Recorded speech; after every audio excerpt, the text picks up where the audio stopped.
唔知大家仲記唔記得當日離開呢一間公司嘅時候，你嘅初心係啲乜嘢呢？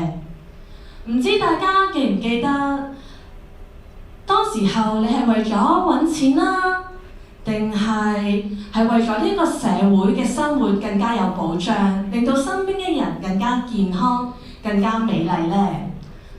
喺呢一個大環境經濟嘅情況底下，咁好多人都有問自己究竟我嘅初心係咪變得毫無意義呢？係咪好奢侈呢？咁同大家先分享一個故事，我想話俾大家聽，我哋嘅初心絕對唔係奢侈嘅。有冇人係冇聽過 Let's Face 㗎？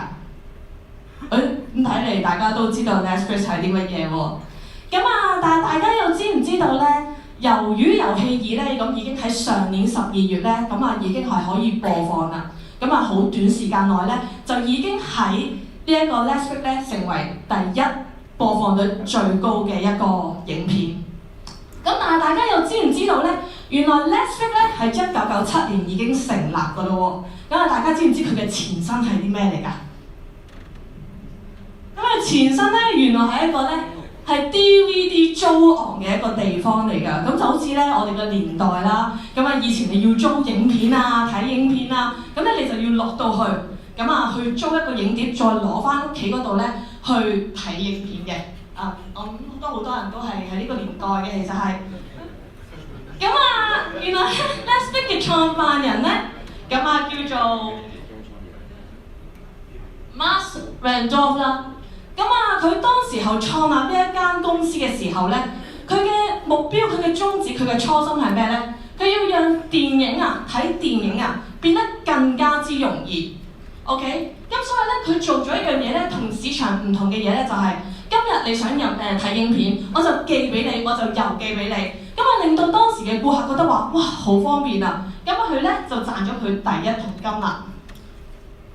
但係隨住咧一路年代一路上升啦，即係一路係由網絡由影片慢慢變網絡佢就咧將呢一個架構咧就變咗做佢加配埋咧就係可以喺網上面去做一個串流嘅服務，可以睇埋呢一個影片。話啲顧客好 buy 啦，節節上升。但係咧 Netflix 咧就諗啦，我要增加我嘅盈利。我就將呢個串流嘅服務咧，同埋加呢個郵寄嘅服務咧，就分拆開。諗住就係可以賺得更多啦。啲股價咧就上升喎。但可惜嘅就係咧，股價不但止係下跌。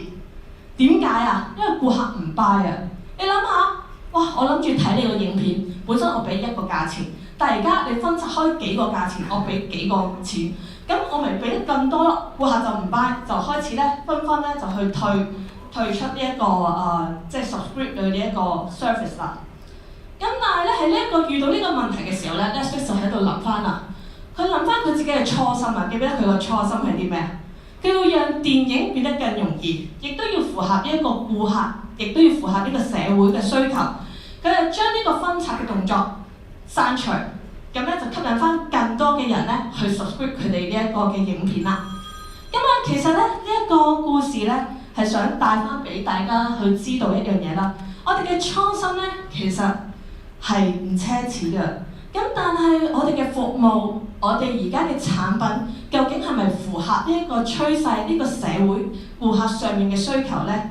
其實只要我哋可能動一動腦，或者諗一諗，究竟我哋點樣可以令到我哋嘅產品、我哋嘅服務符合顧客嘅需要？其實我哋就好似一啲好多嘅企業遇到佢哋下跌嘅時候咧，都會可以攞到更多嘅顧客翻嚟。希望呢個故事可以啟發到大家。多謝。